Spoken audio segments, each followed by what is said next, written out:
اللہ کے لیے ہو، میرا ہر معاملہ، میں درس و تدریس میں منہمک ہوں تو اللہ مقصود ہیں، میں نورانی قاعدہ پڑھا رہا ہوں تو یہ نیت ہونی چاہیے، مقصود کیا ہے؟ اللہ۔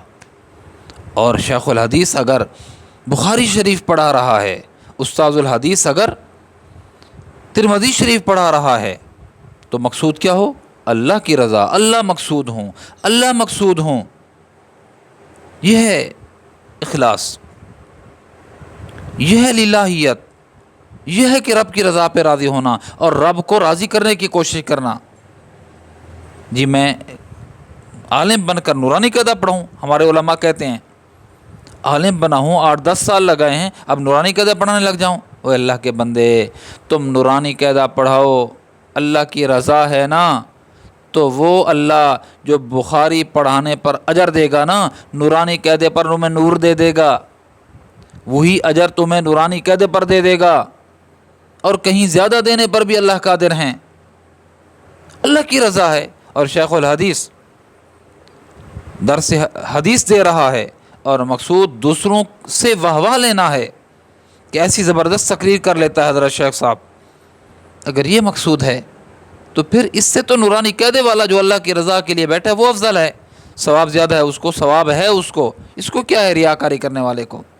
تو اس لیے اللہ کے لیے کرو، تم واعظ و نصیحت کرو، یہ نہیں یہ مجرم ہے میں ان کو سکھا رہا ہوں، نہیں، اس کا عکس میرے اوپر پڑتا ہے، یہ نیت کر کے درس و تدریس کرو، واعظ و نصیحت کرو میرے دوستو۔ شاہ اسماعیل شہید رحمہ اللہ کے بارے میں آتا ہے کہ آپ نے بیان کیا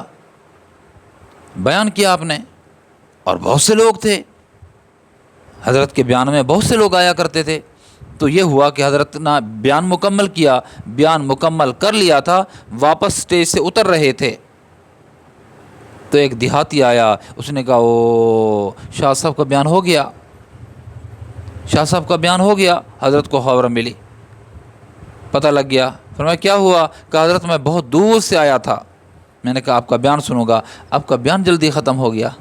حضرت نے یہ نہیں کہا ان کو کہ تو بھی دیر سے آیا بھائی، بیان جلدی ختم نہیں ہوا، تو دیر سے آیا ہے۔ فرمایا بیٹھ، میں تجھے پھر وہی واز سناتا ہوں۔ حضرت نے پھر وہی واز سنایا۔ حضرت یہ کیا؟ فرمایا جو لاکھوں کو سنانا مقصود تھا نا، وہ اس ایک کو سنانا بھی وہی مقصود ہے۔ لاکھوں کو سنانا رب راضی ہو جائے، اور ایک کو سنانا اس سے بھی رب راضی ہو جائے، یہ نیت اور مقصود تھا۔ تو اللہ کے لیے کرو، اللہ کے لیے، پھر اس کے اثرات دیکھو کہ تم جو نیکی کرو گے اس کے اثرات دوسروں پر پڑیں گے، تم واعظ و نصیحت کرو گے اس کے اثرات دوسروں پر پڑیں گے۔ ہاں، جو کام بھی کرو اللہ کے لیے ہو، اللہ کے لیے ہو، اللہ کے لیے ہو۔